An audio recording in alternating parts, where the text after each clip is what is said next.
Well met, ladies and gentlemen, and welcome to day 2 here at the WCS Jönköping. We are here in beautiful southern Sweden for some StarCraft action. It's day 2. We started with 64 players yesterday, and we are all the way down to the top 16 here. Welcome, I'm your host, Nathan Fabricant, taking you through the action today. With me to kick things off, my boys, Roddy and In Control. Roddy, we had a lot of great games yesterday. We got to hang out in this cool town. How you doing today? Awesome, man. That was a very fun first day with a couple of really interesting results as well, especially looking at those WCS rankings, a couple of big notable results. Obviously, True going out. He had a very tough group with Serral and Scarlet. But Showtime also not making it to the top 32. That's, of course, surprising. But Nate, I'm so happy that we're doing all 8 matches today of the round of 16, because I feel in the past we sometimes like rush through a tournament and there is a guy in the semifinals that we haven't casted once. It's not going to happen this time, so I'm doomed. Everybody gets shown. Who do you want to see shown the most in Control? I'm hyping up the Terrans. I think there's some really fun TVZ matchups that are coming our way. In terms of the round of 16, I don't know if any of them mega leap out at me in that way. I'm also a pretty big Neeb fanboy, and I do like that Neeb is facing off against Sort of, who's a mega macro monster. Both the makeup girls are looking at me, so I'm like looking for a booger on my forehead or something like that. I'm good. I tend to agree on the Neeb fanboy train. That's my job here. Talk about how great Neeb is, and also talk about how great our sponsors are. Big thanks to Asus, Republic of Gamers, and Razer. It's Asus. Yeah, well, ZvZ. The great part about French language is company. that people pronounce things differently, and no one's shot me yet for it. We're also Jeff, not so. in southern Sweden. We are kind of in the middle, isn't it? It's in the middle, central Sweden. You know what else we could do? A little digesting of the format for WCS. We'll talk about how things started off. As we said, started with 64 players in Group Stage 1. We went all the way through the second group stage, and we are here with the round of 16. Guys, we're done with the best of 3s. It's best of 5s from here on out. Takes a little bit more of that skill to get through and find out who tomorrow will join Neeb as the second WCS Circuit champion.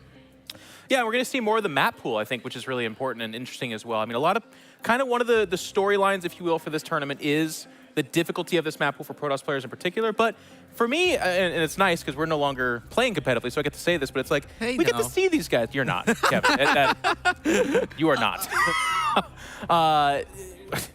Sorry, there's like so many jokes flying in my head. You can save them just for a anyways, second, the point I Jeff. want to make is, for us, it's interesting as viewers to be like, that is what they're competing against. So when you see some of these Zerg players land a Protoss, we only got 2 in the top 16, that is the struggle you're going to be doing. Like Petit Drogo, look at that lone Protoss at the top of this bracket.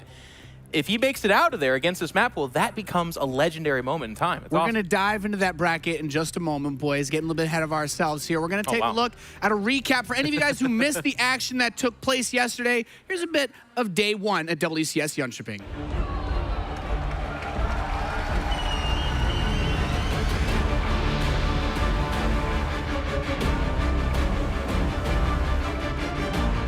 This is looking bad. Man, and a reinforcement as well from Kelazor. Too much! GG! I was a little bit scared.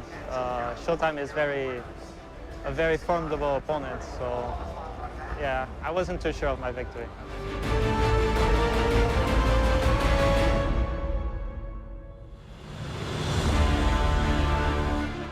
Seems like our Dutch Terran is going to advance to the bracket stage here of WCS Jönköping after a very impressive performance here in this pretty tough group. GG. Well, at one point, I managed to defend all his attacks quite well. And then suddenly I was able to go on the counter-attack, and I realized he couldn't really break my position. And when I had that really strong position, I knew I was going to take the game.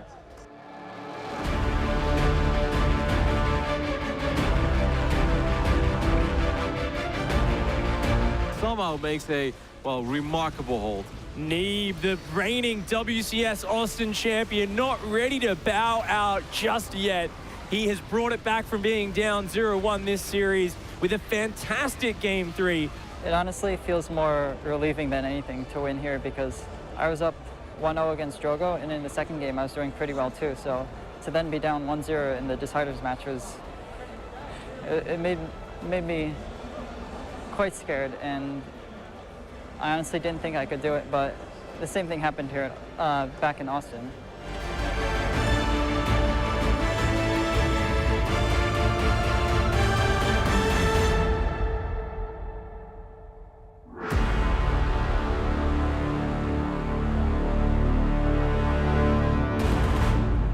What an awesome day one we had here at WCS Jönköping. Down to 16 players now. And Roddy, Jeff, yes. we can finally get to that bracket that you were so excited to just dive right into. I have trouble waiting, Nate. I usually just try to get it out as quick as I can. And there's nothing wrong with that. We're going to kick things off with Serral and Stephano at the top of the bracket. Roddy, I think one thing we're going to notice here, there's a lot of Zerg. It's very Zerg-heavy top side. 10 out of 16. Yep, I mean, and Jeff already said it. If Drogo somehow makes it to the final, he becomes a Protoss god. He is surrounded by a swarm of Zerg. There's The best, too. 7 Zerg, yeah, and these are not like the Zergs like, Drogo's got a good shot. No, we're looking at Serral, Scarlet, Elaser, Nurtures. Like, come on, you know, like, who else could be there? Maybe Snoot. Well, guess what? He's there, too. So it's ridiculous. Yeah, That is a stacked upper Zerg bracket. Yes. It's tough, and some interesting matches on the bottom side. I think the one that comes to my attention the most is we saw Semper, who I had the pleasure of having breakfast with this morning, talking about, had some great macro games against Nerdshio, took him down in the long game. Not, I think, what people expect, and up against a Kelazor who's had a pretty strong showing this year. We're going to get into our first match very soon. We've got Sue over in the tournament area. Are the players ready for day number 2? Definitely looking ready. graphic comes out Serral of his just put on his headset. No, he just took it off. But I know Ilias needs to use the bathroom, but I'm sure after that he'll be good and ready to go. He's very excited to compete today. Smix, do you think it's going to be a number 1 or number 2? I think it'll be a number 1 because he made it sound like it was going to be a quick visit. If Okay. it was a number 2, I'm sure he would have been more insistent on having to go now. But he was quite cool with That's it. the kind of analysis I'm looking for. Exactly, exactly. No problem at all. In terms of analysis between these two players, they've actually played 3 times this year. It was all in qualifiers, and actually Serral won every single time. So in terms of history between of this match history, of these two players, Serral's definitely looking quite dominant. However, Stephano has played 8 best-of-3s at this event thus far. He beat players like Harstam and an Sonu in the decider match of his group, whereas Serral topped his group with a 2-0 over Scarlet and 2-1 over Mana. So I don't know. I hope we can see the Stephano of old, the legend that we all know he can be, just to see some great matches. But if Serral does play in the shape that everyone says that he is in, it should be quite difficult. Yeah, it's a very tough matchup I think we've been talking about for Stephano. Serral is one of, if not the best players you're going to run up against in Europe. We were having a couple conversations about this last night. Kev, we were actually talking to Ilias. He seemed quite confident, though. Yeah, this is the most beautiful thing in the world. I told Jeff earlier this morning as well. Normally when you talk with pro gamers, you always try to be a little careful. You're like, just how do you feel? And you don't really want to voice your opinion. Like, good luck. But Stephano likes brutal honesty. Like, the more brutal, the better there is. He's like, give it to me, Kevin. I was like, well, I think it's going to be a massacre. I think you've got no shot. He's like, ooh. He's like, well, I'm going to prove you wrong. I actually also love that picture was amazing because Stephano is such a superstar. He's got so many fans, justifiably so. Look at how much money this guy's earned. But he is the old guard, which is so weird to say for such a young, accomplished player. But he is a guy, and he was talking about this in his interview yesterday, where he kind of defines ZVP at a period of time. He kind of defines Zerg, especially in Europe, which now has such a strong cadre, excuse me, I tried to be too fancy, of Zerg players. And then look at the other picture. This young, sub-20-year-old Finnish Zerg is all the talk from the European players. When they talk about who on ladder, they're like, oh, God, I have my ladder points, I guess. It's Serral, and we haven't seen him go to a WCS event yet and really deliver on that. And he's kind of poised to do that. We haven't seen his matches, but he's quietly doing very well. Yeah, you could say it's about time for Serral, but on the other hand, I mean, it's not like Austin was a disaster for him. No. He made quarterfinals, it's just the hype, and, you know, the way that we build him up, it almost felt like that was a very disappointing run, but that's not totally fair. But it's also StarCraft, I find. Like for a lot of games or people, top 4 is like amazing or doing really well, but in StarCraft, we're like, did you win the tournament? And they're like, no. Then they're like, well, keep trying, kid. Yeah. Reddit. But I mean, the way that he's been playing in Challenger, right? Like back-to-back challenges, he just won them both and in impressive fashion as well. So Serral's definitely still the man to look forward to. But Ilias does have the magic touch. Yeah. And it's not like he's been inactive. He's been playing quite a bit. It may not be as diehard as in 2012, but he's been putting in a lot of games. I make no excuse here. Yeah. Like, he retired and then still played 1,000 ladder games each season. Like, He still competed in almost every he tournament has. happening after he has. Like, retired. Stephano, it's like, retirements in StarCraft have still yet to been like fully flushed out and discovered by most of the players. When they say they retire, what they generally mean is stop talking about me while I quietly still win everything that I play in. Like, that's kind of what they want. And I think it's fair to say that we're going to be looking at a lot of ZvZ today and possibly moving forward tomorrow as we get into the top 8. So I got to ask you guys, but Stephano has to be the player to bring something a little bit different to the table, right? That's kind of what he's known for. Are we expecting him to do something really weird? They keep it's tough, again, because Kevin talked about a little bit about this. When you interview players, it's really weird. When you ask them about ZvZ, we still aren't getting that Zerg that's like, oh, I love my ZvZ. I'm very confident. I feel very good about it. They all go like, oh, it's a coin flip. It's a bunch of all-ins. You know, just going to do what I can. So it's hard for us to look in on that and get that grasp. But what I can tell you is like Bly, who's super going to get destroyed by Special down at the bottom of the bracket, has a very good ZvZ. Laser has won championships off the back of carrying through with that ZvZ. These guys are sharp ZvZ players. I don't believe for a second that it's so random that they don't really hold their own fate in their hands. I think we're going to see a lot of the tried and true rise to the top. I mean, Stephano is still a very confident individual as well, especially when he plays a bunch of games. So Stephano is not looking at this like, oh my God, it's Serral. Like, I'm going to bring out the craziest cheese. He's just going to be Stephano. He's going to be like, there is nobody better than me if I play my best. And I think he's just going to try to play very defensive and out-multitask Serral type of games. Yes. But I really don't think that anybody can out-multitask Serral because the kid is so incredibly fast and accurate with his movement. And I feel this is almost like a home match for Serral as well. Like, I hope it's going to be a close series, and if Stephano makes it close, I'm already very impressed. We've seen Stephano here before, though, because he's been the underdog, retired for a while, and he hits the snoots, he hits the Serrals, and we do this thing where, like, does he really mix it up? Nope. He's just going to still play his game. He believes himself to be of the tier of Serral, which I think he should.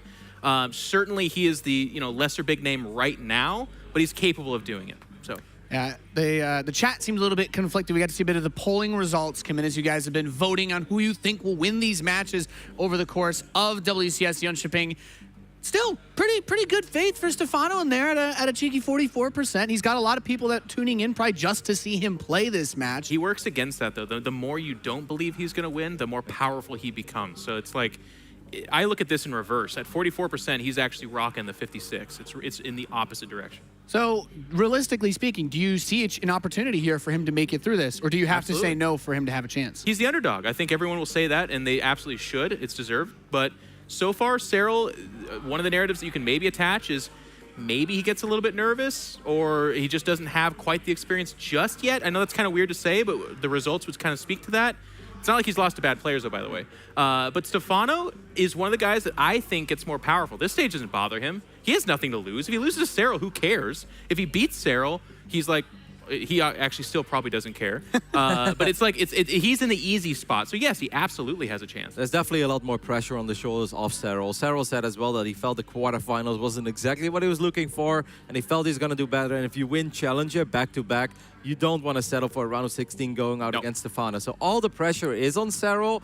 And Stephano, I mean, yeah, he's just going to have to do his own thing. The only thing that we can say in Stephano's favor is that the one series this year where I felt Serral looked completely hopeless was when he played against Dark in Katowice, right? That was a very one-sided series. And then, of course, you're talking about Dark. Yeah, but Dark's I mean, pretty good. Yeah, but Stephano also has that ability to unlock that God tier that he still has in him. Like a couple of moments in that late game, we saw him yesterday. And, of course, I'm not comparing Lila Cannon to Dark, you know, in no universe. But just the way that he was still so calm and collected and, like, going up against Mac, bunch of Ravens, planetaries, like you could fall apart there. But Stephano looked like that was just another day at the job, knew exactly what he had to do. Yeah, I think that confidence is probably what keeps people believing him in a situation like this, because Serral has definitely been the player to look out for in the ZvZ, or at least in the European scene. Yeah. But Serral, just in general, if he makes it past this, do we see him as being one of the contenders for this tournament? Dude, this bracket, especially that upper part of the bracket, because he would advance to play the winner of either Nurchio or Petit Drogo. Petit Drogo, who has been doing fairly well for himself, but of course Nurchio still is. I mean, he was the runner-up at WCS Austin, so you have to give him all the accolades, I would imagine. It's very tough. This bracket is ridiculously hard, I think, for Serral. I mean, maybe with Stephano, some people would say that's a good run, the round of 16, but then you get Nurchio. Then afterwards, maybe Laser or Scarlet, or even Chem, who's been doing ridiculously good, who's top 8. I mean, we can talk about this bracket for a long time, because at Austin, we were kind of joking. It's like, look at this bracket. We've got Brazilians and Mexicans doing well. They're doing well again. Like, if they continue this, they might actually go to BlizzCon at the end of the year. Something in the burritos. And you know who else can do well? All of you ladies and gentlemen back home. I know there's not burritos in Brazil. Go ahead. Can get into StarCraft 2. Right now it's on sale, 50% off for the summer. Check it out. We are ready to get into this game, though. It is going to be Stephano versus Serral.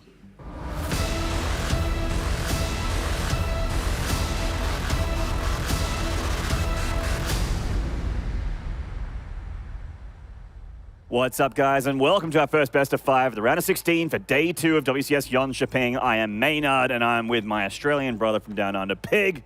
How you doing, man?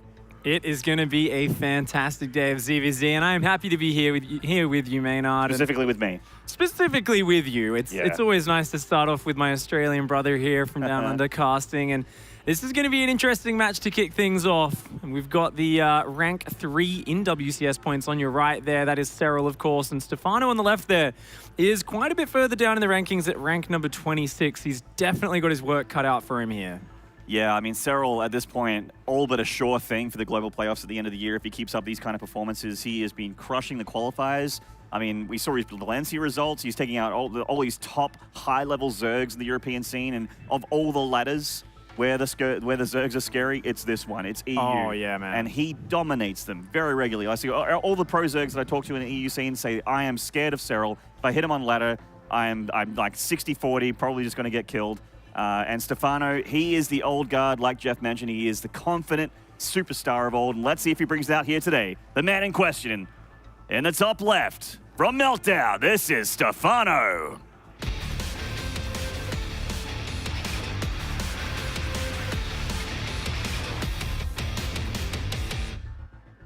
And in the bottom right, from ANCE Esports, this is Serral.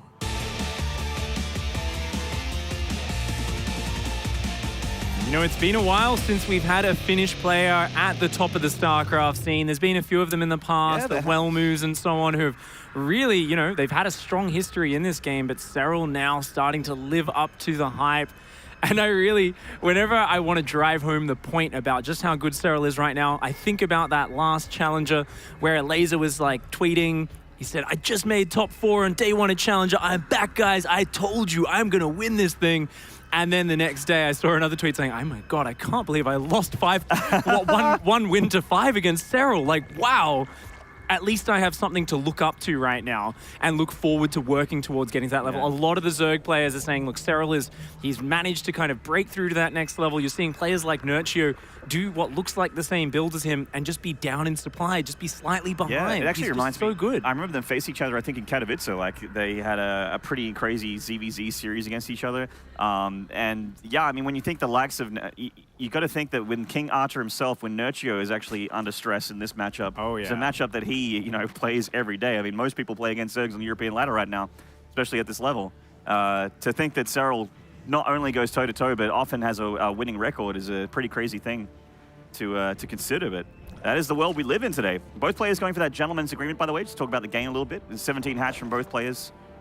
And gearing up for a very, very mirrored opening here. Just hatch gas pool and setting those lings out. Both playing very safe here with the 6 Zerglings popping out immediately when their spawning pool finishes. They want to do the Zergling flower, as Snoot likes to call it, where you send them out in every direction looking for those sneaky banelings, because you're not sure if you're up against a 1 base or not just yet. You can see both players have sent their overlords around the edges of the maps a little bit to try and check for any sneaky Zerglings. And both players you see with these Zerglings, they're going to kind of poke around, and Serral might even try to sneak their lings across and do a little bit of sneaky pressure to each other. Yeah, I think so. I mean, Serral is actually, as I mentioned, they had mirror openings. Serral actually didn't pull these drones out of gas, whereas Stephano went all the way down to 1 drone in gas. So Serral's going to have that Baneling nest a lot quicker here.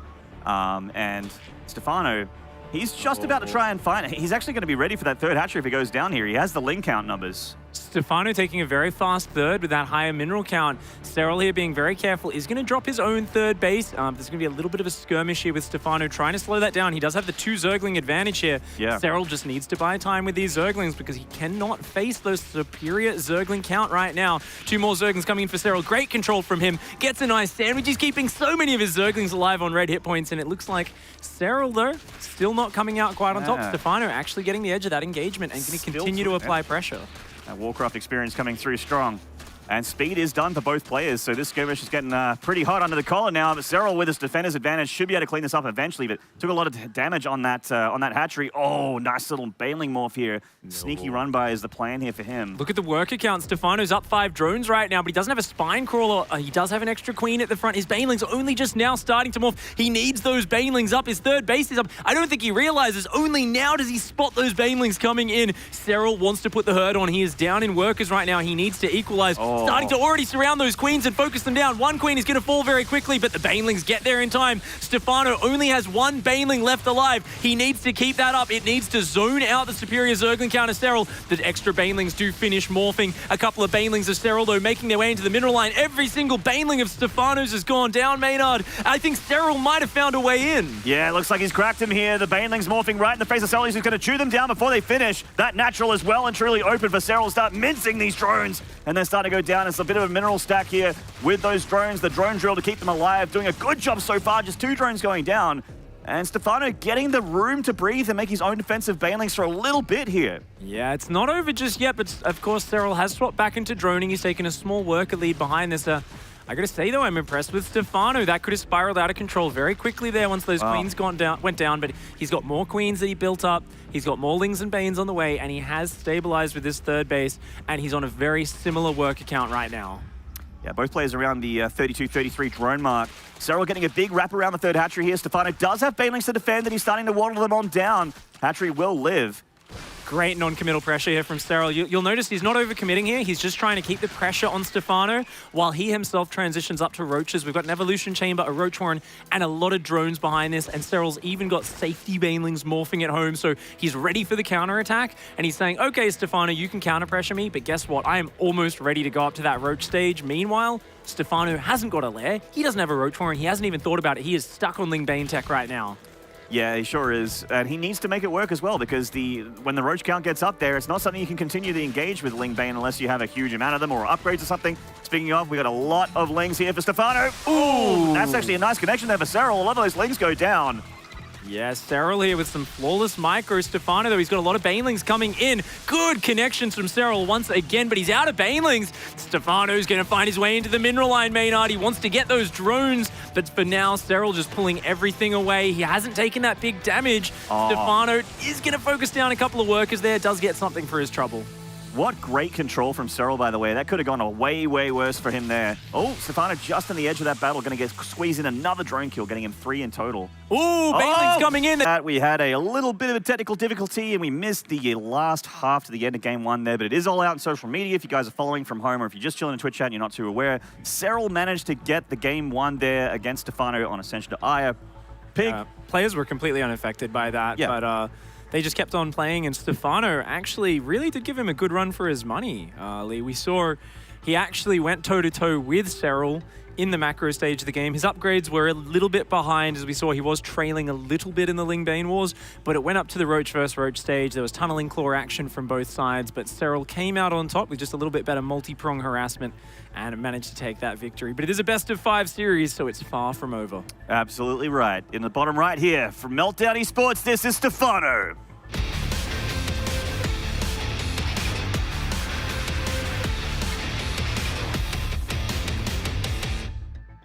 And in the top left, the Finnish Zerg, this is Serral.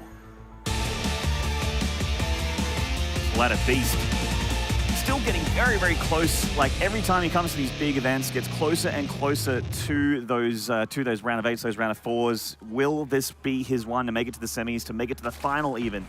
He's graduated from high school now, just I think it was last month. He's finished.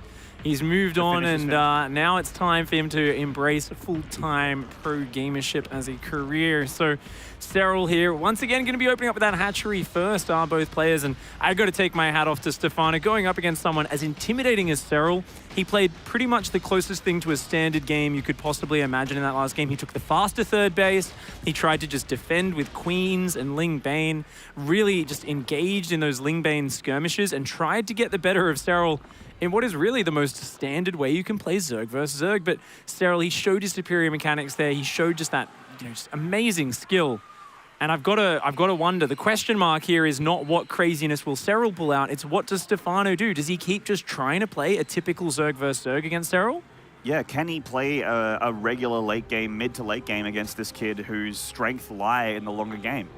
It's really a question that you got to answer. Well, I mean, Stephano has to answer it for us. Yeah, the pressure's on him. You know, he's been saying this tournament means a lot to him. He said it in the interview yesterday, for you guys who caught his matches.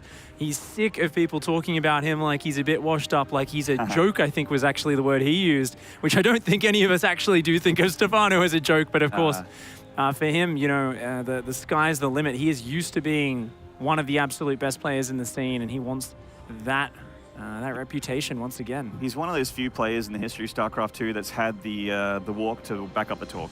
It's it was frustrating for a lot of his, I guess, the rivals back in the day that were like, you know, he talks big smack, but then he's so good that kind of comes through anyway. So you could always back it up. Yeah, it were never empty words from Stephano. Yeah, and once again, guys, like we apologize on behalf of the production crew, etc., that we missed the last half of Game 1 there. It wasn't really avoidable, but the game was actually very close for quite a while. It was very, very close. No doubt it'll be released in time for you guys to see eventually. This time around, Serral is going to be the one going for the slightly faster third base, but really it's very similar builds for both players. Both players trying to micro Zerglings on two fronts. This time, Serral takes the advantage in the engagement on the backside, but his two Zergling scouts will get shut down after scouting through this main base, and neither player opting for a Baneling Nest just yet. If they don't drop that, there we go. So Stephano's going to go for his, but I think it might be straight into a Roach Warren play for Serral. Serral's building extra queens, they both are. And yeah, Serral's going to go for his Speedling pressure and then probably go straight into Roach Tech off the back of that. So he's not going to be able to engage those Banelings front on, but if he can keep the engagements on Stephano's side of the map, he should be able to buy himself enough time. So a lot of Speedlings flooding out now for Serral, and he's going to be looking to put on a lot of pressure with that. And he's got to keep Stephano away from his side of the map. That's right. Meanwhile, taking out the third base of Stephano is where he's got his sights set here. Stephano's bringing those units over. He will... Oh, I don't even know if he'll have Banelings to defend here. The Baneling Nest is only just finishing now, and the Lings are already here. That's a rather late Baneling Nest. I do like the Evo Chamber wall, so he only has to defend from one angle. He's got two extra queens up here as well. So Stephano quite well prepared. We are seeing that Roach Warren go down behind this for Serral. Of course, Serral doesn't want to throw these Zerglings away. That will allow Stephano to counterattack, but he's actually got so many Zerglings coming across the map right now, Maynard. That is a big flood of blue. Only now is he starting to drone up behind this. He's going to try and hit both sides at once. What he doesn't realize, though, is there's this cute, beautiful Evolution Chamber wall there for Stephano, and that's going to force him to only attack from one angle. Yeah, and Stephano's consolidated his forces here at that third hatch because he knows that Serral needs to come here if he wants to do damage. Oh, the Ling's going to run by. Position. Oh, no. That's a big blunder there from Stephano. And now Serral starts to find the damage. This is by no means an all-in, guys, but every drone he gets is just massive. He's already forced a lot of Ling Bane out of Stephano, and now just taking such good engagements here, getting those Banelings to detonate on single Zerglings, and his Zerglings are going to go back in on the third base at the same time while Stephano is distracted. Yeah, they're on chill right now, but they definitely would like to do some damage. There's a lot of Lings that Serral had to make there to do that damage, and he's only gotten 2 drones so far. He has cleaned up a lot of Ling Bane, though. Forcing those Lings and Banes out instead of drones is damage here. Oh, there's that third base nice and open. The Banelings are coming in to help with his defense here, and he does bat Serral away again. Roaches and +1 upgrades and layers are on the way for both players. Stephano impressively finding himself just very good on his defense so far throughout these couple of games. He's always only a couple supply behind Serral, which is very, very impressive considering the amount of aggression he's having to deal with. Serral is just constantly pressuring him, forcing him to look around, trying to interrupt his macro, but Stephano's keeping up very well. Getting into the main again, seeing that lair. Serral has all the information. I mean, Stephano actually hasn't been on the other side of the map at all. He hasn't been able to see what Serral is up to, just been on the defensive here, just chilling without any information. So far, he knows there's a lot of Lings. Doesn't know about the Roach Warren, doesn't know about the +1 just yet, but I'm sure he can put 2 and 2 together. A 4th hatchery on the way here for Serral on the high ground as well while this is all going down here. Wow. So both players actually going to be rushing that 4th base so early. Very common on this map. There's a lot of choke points. It's hard to force your way in with Roach Ravager. Both players have gone up to a very impressive work account. Oh, these Banelings of Stephano get a really nice detonation there, killing a lot of Serral Zerglings. That's very nice because Serral is up in supply. He started the Roach production earlier. And oh my gosh, great corrosive piles. You don't see that every day. It's funny because you actually get an attack alert if someone drops corrosive bile on one of your units when they're stationary. But if it's something like an Overseer that's moving that fast, you actually are placing it so far away from the unit, it won't give you a minimap warning. So Stephano not looking there actually loses his Overseer, and that means he can't check the work account of Serral. He can't check, is there a Spire behind this? He has no idea what the transition is going to be. Yeah, you're absolutely right.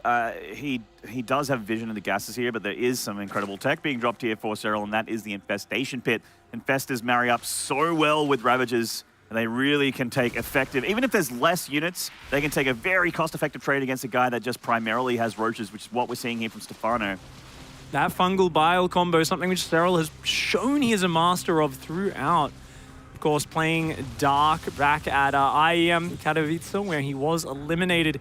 He had some fantastic moments where he was way behind against Dark in their final game and yet still made it very close through using that fungal bile very well. Right now, we've got Serral. He's coming in from the right-hand side at the same time as left. He's trying to attack on two fronts at once. Stephano is down in the numbers right now and being forced to micro on two fronts. He isn't able to get the concave. Yeah, and he's actually getting broken on both fronts here. Serral getting on top of that lava with corrosive bile, and also with too many units, it looks like Serral may crack through the top left of this fourth base here, and the fourth hatchery's in a lot of trouble. Oh, and the eggs get taken out as well. It's a pretty big pick off there for Serral. He's in a lovely spot right now. He's just so decisive. He's so good at recognizing if he can get those 4 Ravages out. He just started killing the Overlords, the Overseers, limiting Stephano's vision, but also forcing him to waste money replacing those Overlords.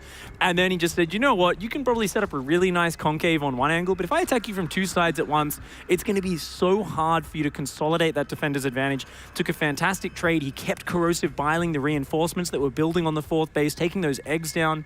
And now being a base up about 30 supply, slightly faster upgrades on the way, and infestors against absolutely no other tech for Stephano.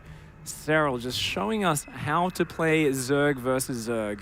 Yeah. I mean, he makes it look so easy, doesn't he? I mean, you and I have both played our fair share of Zerg versus Zergs on the ladder. So, mine are a slightly less higher level than you, but, you know. I think it's just, he makes it look so easy when it really is not. It's the decision-making, the decisiveness, like you mentioned, really, really important, especially in this matchup where you can be punished so hard, so quickly for mistakes. Now, this isn't over yet. Yes, Stephano's down 30 supply, but this shows Stephano. He's being dogged. He's got all those roaches hidden on the north side of the map. When he sees Serral move out, he can run those tunneling claw roaches in and force a bit of maybe a base trade, maybe just do some nice counterattacks. He's been intercepting Serral's roach counterattacks, and this is where the game gets very mechanical, very messy, and very positional. Is if you can get roaches in your opponent's mineral lines, it's very hard to defend that. You don't really have a massive economy in this matchup where you can just drop spine crawlers at all your bases. Otherwise, that hurts your economy a little bit too much. That being said, we are seeing Serral start to do it now. He's dropping spine crawlers all over the place. We're seeing covering those bases, preparing for this stage. He's saying, let's just lock it down, make sure I'm safe. But I'm not sure if it's going to be quite enough with Stephano really committing so much to those tunneling claw roaches right now. Yeah, we'll have to wait and see. You got the Hive on the way here for Serral, and also a Spire as well. Broodlord's obviously an incredible option for the Zerg, especially against the Zerg that pretty much only has Ravages as an answer to the Broodlords. There's no Infestors still for Stephano, no Spire of his own either. Serral going for a bit of a run by here. The Overseer of Stephano does see it though. Nice, but yeah, Stephano's way out of position. I think he's just going to try and deal with it with reinforcements, but he's maxed out right now, so he doesn't really have anything in position. His spine crawlers aren't ready. Okay, he does have a few roaches. They're going to come back, and they will slowly clean that up, but not before he's taken some big economic losses. Yeah. Stephano, he's looking to get some damage done on the front at the same time, but oh, Serral's multitasking is really going to have an opportunity to shine here. Will he be able to defend this? The roaches coming in from all sides. Stephano not able to find an angle on his own offense. Meanwhile, there's roaches everywhere. He is going to split into the natural and the main. Finally, those roaches he had hidden for so long are going to go into all of those bases, but he's already lost so many drones behind this Maynard. Yeah, that's right. There was a plan there for Stephano, and he just didn't hatch it as quickly or as effectively as Serral so far, but he is not done yet. He is starting to cut into that drone count now. Both players taking heavy hits to their economy. Serral with a much more high-tech army. He is engaging. Nice fungals going down here. The Bile's connecting very nicely for Serral as well. Stephano, though, with a reinforcement from the bottom, does have a concave for a little bit there. His Bile's connecting not too badly as well, but Serral just with overwhelming numbers. This game is getting so messy, Maynard. There's roaches in every single base of both players. Both players have had their economy smacked down. Stephano at 34 drones, Serral at 42. Their standing armies are where it's at right now, and they're at almost identical supply, but you said it before, Maynard. The tech is so much better for Serral. He's still got those infestors in there. He's got fungals, but he's actually pushing very far ahead with this army right now. It's all about the angling and the spell usage. Will he be able to land those fungals? Oh, the Overseers of Stephano here is trying to target down those infestors. He does get one. Bile's connecting brilliantly with these fungal roaches. Stephano needs to hold here if he wants to stay alive in this game. And so far, it's looking pretty good. Serral is so good. Even though he does get pushed back here, he killed so many roaches of Stephano. If he can just get back home, consolidate his forces, I think he's still in a great position. He's up 30 army supply right now. He's got all those roaches that were defending his bases joining up at the front, and suddenly his army looks monstrous. Yeah, Stephano probably getting a little bit too forward here, maybe overextending a little bit. And this is a little bit of an awkward spot to attack as well, especially when the Zerg army for the top has that concave advantage and also the roach count advantage. Pretty huge here for Serral's just too much. GG. And the numbers game in the end there. Suddenly, Serral finding himself on match point already here in this best of 5 series, 2-0. It's so rare to see Stephano playing this well and to just not find any openings, but Serral is just on another level right now.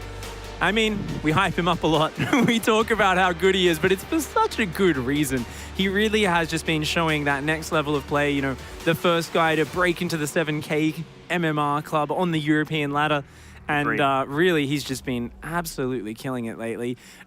If you hear him speak, he'll say Zerg vs. Zerg is his weakest matchup that he's not that confident in. Well, damn. I'd like to see his other matchups then. Yeah, he's just a beast, man. Oh, dude. I just think Serral is so on point right now. He's playing such standard games, but I gotta say, maybe Stephano's got to mix it up. Maybe try something a little bit different. You think if you are the underdog in this series, do you have to throw something a bit surprising out there? I really would like to see something maybe a little bit more creative from Stephano. So far, his openings have been standard as standard can be. Yeah, so far so standard here for Stephano, who's collecting himself before this third game. It's obviously, you know, an elimination map here potentially for Stephano. There is no lifeline after this. It's a single elim best of 5 from here on until we get to that grand final. And he's going to need to pull a rabbit out of a hat here, Pig. He needs to consolidate himself, just wipe those first 2 games out of his brain, reset his mind, and get ready for that third game. He's got to win 3 in a row here against an absolute monster.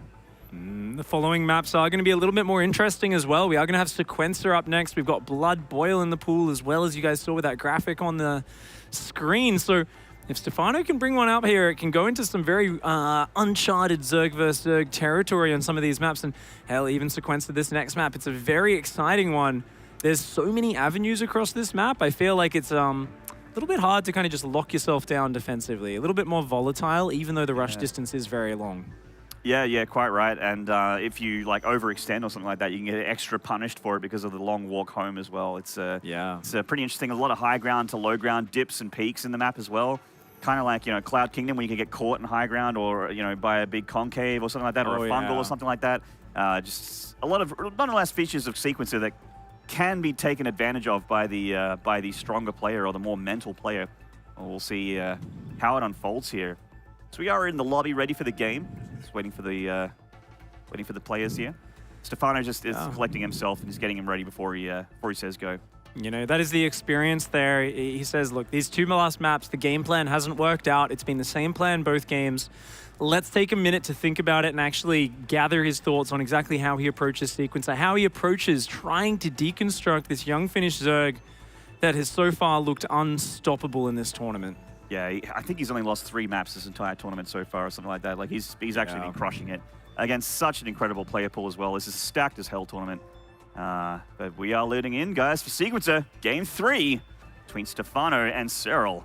Let's introduce the players here in the bottom left here. Against the ropes, this is the French Zerg, Stephano.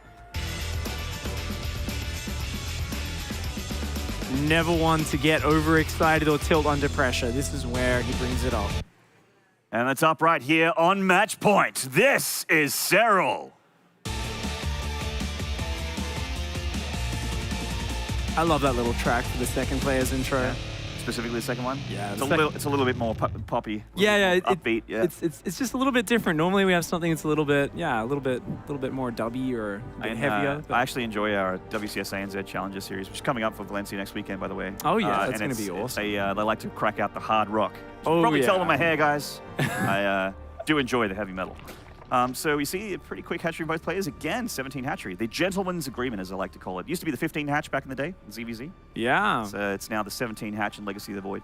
The standard kind of way of playing it. But really, both players here have been respecting each other a lot, and it is just going to be into a very fast spawning pool for Serral. He's playing very safe. Wants to get out his queens very early, get out some Zerglings to start scouting around his base, see if there's any Banelings incoming. So Stephano, I think, does have the slightly more efficient opening. Interestingly, still no gas going down. Serral might actually drop a very fast third hatchery. I think he might actually. Yeah, He actually cool. wants the less mineral patch, the one that's easy to defend by the looks of it. Yeah, Or He has the camera hotkey there. yeah, he's got it. Yeah, it's down. Okay, awesome. This is cool. I was wondering if someone might try this. This is something which just popped up. It's a massive rush distance. And hell, if you get that fast third base up, that is a lot of lava and potentially a lot of income that can come off it. But he is going to give up a lot of map control. We're seeing Serral so far skipping Zergling speed. Now, because that third base is protected, he's probably just going to go for something like a gasless style, where he goes multiple queens, maybe a spine crawler. And if he sees any sort of Zergling, Baneling rush coming his way, he's just going to wall off the front of his base with evolution chambers, those big meaty buildings, yeah, right there, and try and defend that way. So this is something Serral hasn't shown yet this series, and I do like to see him mixing it up. He's even got a super safe spine crawler going down immediately at that natural, because he has no idea what he's up against right now. Well, Stephano is still mining gas here just with a single drone, so he can get the Baneling Nest pretty quickly if he wants it. And he has been doing it every game. Like, I mean, this looks exactly like how his openers have been for map 1 and 2 for Stephano, so he hasn't changed things up at all. And I think this is good. It's a very solid, balanced opening for Stephano. Even though it didn't work out in the previous 2 games, this is going to be very different, not only because of the map, but because Serral is playing a very different style himself. Stephano is going to have all the momentum in the early game in terms of pressuring, but how much will he choose to commit to that? And the thing is, when will Stephano realize what he's up against? He's got an Overlord that's about to spot that third base, and this is really important. This is the moment where Stephano says, whoa, wait a second, that's a very fast third base. Mine's just started and yours is already finished. And the question is, does he commit to a huge attack to try to punish that? Or does he just try to go twice as greedy to catch back up? Wow. I feel like maybe he would have gotten rid of this Baneling Nest if he wanted to not put on pressure, like just to sit at home. Yeah. With Queens and Lynx, can certainly do that. As we know that Serral wants to get a really strong economy and just drone for a little while here before the Roach Tech comes up, which is on the way for him. That work account, Maynard, man. Yeah. Serral's already just focused so much on that. And, excuse me, so far it's working out very well for him. But the Zergling's going to start probing here for Stephano, looking around. It looks like, yeah, Stephano is just going to be macroing on up behind this, but he didn't pull off gas, and he didn't cancel the Baneling Nest, I believe, either. Did he cancel that? Did he let it finish? No, yeah, he let it finish. Yeah. So I think he's just going to go Roach Tech off this since we don't have a lair, and he's going to try and use the production, off his third hatch to catch back up. He's just going to accept that he's a little bit behind in that work account, and this worries me because Stephano, a little bit behind going into the Roach game. This is the story of those last 2 maps. Serral showed once they get to that stage, Tunneling Claw Roaches, that's his game. He's going to find a way into those mineral lines, and this is the map where it's going to be even stronger than ever. And just Tunneling Claws Roaches is vintage Stephano as me, but it's kind of like the new guard sort of fighting the old guard with the same style. Just Serral doing it a little bit better, a little bit earlier, and a little bit better controlled as well. His multitask has been really impressive this series so far. Arena, this tournament, really. And there's that Roach Warren for Stephano. Quite a bit later. It's, Serral's just about 20 seconds ahead in every single regard at the moment. Stephano does have the richer third, so when he gets that saturated, he's going to have a little bit more income. But still, he needs to drone up a lot more before that happens. Part of me wants to criticize Stephano for not trying something crazy like a Muta Rush here, but the other part is just so impressed that he's actually keeping up with Serral a lot in these games and doing so well with it.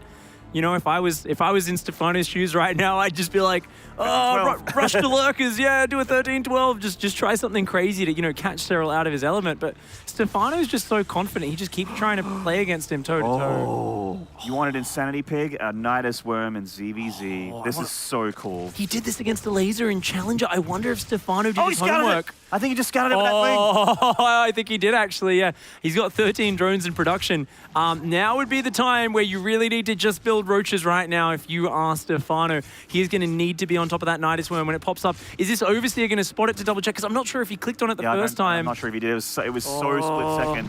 The Overseer does go down. Stephano is making roaches right now as much as he can. Burrow. It's just clawing its way through the ground right now. He doesn't have vision of it. And this is going to be a huge attack. Stephano is up 17 drones. And guess what? Those 17 drones are not roaches. He only spots it now. The scream of death as that Nidus Worm emerges from the ground, Maynard. Oh, your heart drops into your stomach when you hear that Nidus scream. And he's going double Nidus here. So we're going to be hitting 2 places at once, and this is negating the rush distance of Sequencer completely. Oh, you can get right into Stephano's face immediately here, with a lot of queens as well for those transfusions. This is such a powerful, surprising build here from Serral. So many queens in there. Already 2 Ravagers being focused down. Stephano trying to micro his heart out, trying to pull back, but the numbers are not in his favor. Nice. Transfuses everywhere. It's just too much from the Finnish Zerg here. A very decisive game 3 from him so far. Really catching the French Zerg by surprise. He's got a Nidus Worm right in his face here, just for good measure. He can reinforce immediately if he wants to, and he is just making Roaches back at home. Just Ravages here against those tanky Roaches. Not going to be enough for Stephano as these numbers of Serral just get a little bit too high. These Queens over there even doing well against those Roaches. The +1 attack upgrades are even for both players. Even though Serral didn't have Roach speed throughout this, he didn't need it. The transfusions kept that Nidus alive for a little bit longer there, and he does have other Niduses as well. The Roaches of Serral and his Queen starting to batten down that third. In fact, Roaches reinforcing from that other Nidus when they're still alive. Stephano's economy, he's lost 23 drones here. You know, this is one of these games where we keep on saying Stephano's playing so well, and yet Serral just cannot be stopped. But I've still got to take my hat off to him. He's playing so well throughout this tournament. He did an amazing showing, but playing against the #1 seeded player going to this tournament, Serral, the player who has just won 2 Challenger Series in a row, he cannot be stopped. 3-0 to Serral. GG, well played. God, I got like the shakes and the chills after watching that one, man. He is so good, so good.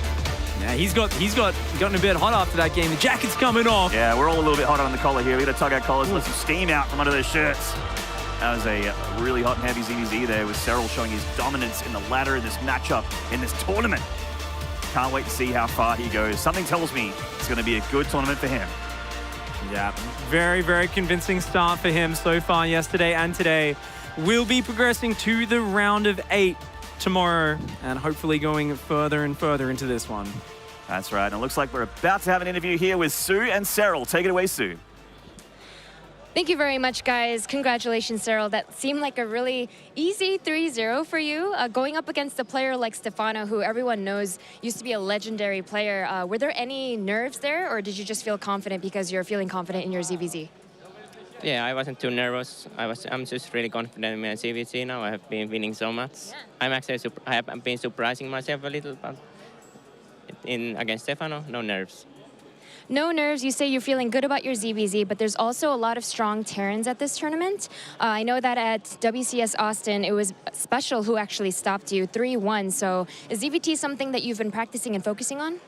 Yeah, I've been practicing on it, but it's really hard as there's not too many Terrans. But this tournament, I'm gonna dodge most of the Terrans until the finals, so I'm happy. But I have been improving my ZvT also, so I think I can beat anyone now. And a last question for you, Serral. I know that at IEM Katowice this year and WCS Austin, although everyone thought that you could be one of those favorites at those events, your road was always stopped in the quarterfinals. You've made the round of 8 here. How confident are you feeling like that you can go even further this time? I'm really confident, especially with this bracket. I think I can go into finals pretty easily if I just have a good game. If I'm able to play good games, so I'm really confident that I can do well and maybe win the whole thing. Sounds good, Serral. Thank you very much, and best of luck in your next match. Of course, that will be Nurchio versus PT Drogo, but for now, let's head back to Nathanias. Thank you very much, Smix. Serral bringing the pain to the French Zerg player here in our first series of the day. A clean sweep 3-0 against the confident but not quite capable Frenchman in control. Nathanias, you have such a beautiful voice and so much energy in the way you talked about that. Is there a way for me to, like, I don't know, buy Get something? more of Can I have that in my everyday life? It's it'll be possible soon. How? Why? How is that possible, Nate? I think my good friend Kevin knows all about this. Is there an announcer pack coming? I've heard of this. An announcer pack of Nathanias? And you would be like, honestly, I would pay $50, maybe $100 for that. But what if I told you, Kevin, Yeah. $7? I mean, where do I get it, Jeff? BattleNet. Okay, well. Actually, I don't think it's called Battle anymore. Just a few. What is it called? It's called the Blizzard Launcher. Blizzard Launcher. That's what the application's called, but it would be in StarCraft. we just too. get it in the game. You get it in the game.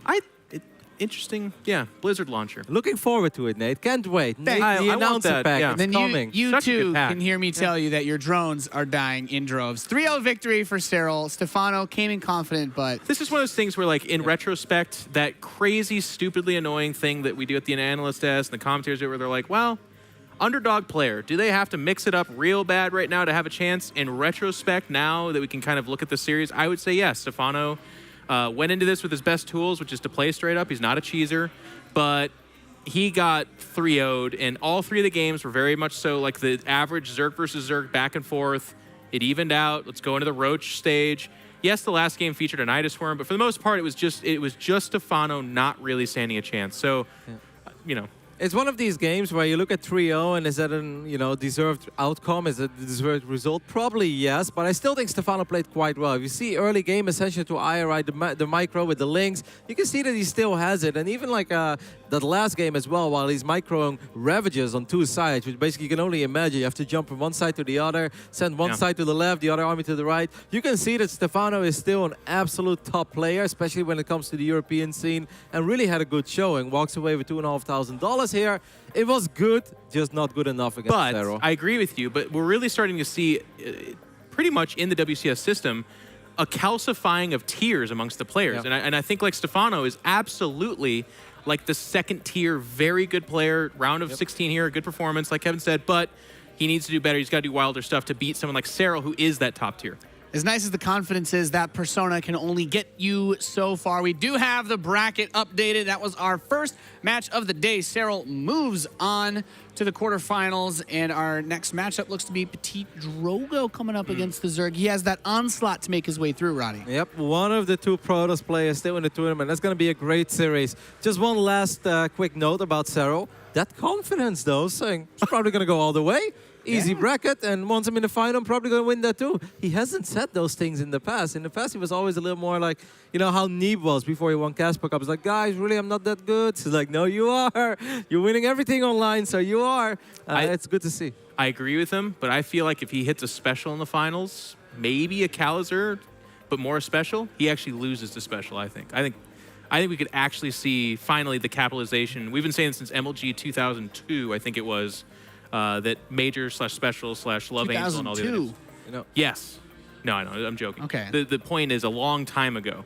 Once upon a time, Elfie made it to the final of an Intel Extreme Masters against your friend, Idra. I think this time, this finish, young man, it's a different one, but it might go all the way. I really have a good feeling about Serral. It looked great. All right, well, we are going to get into our next series in just a moment, guys. We'll be back after this short commercial break.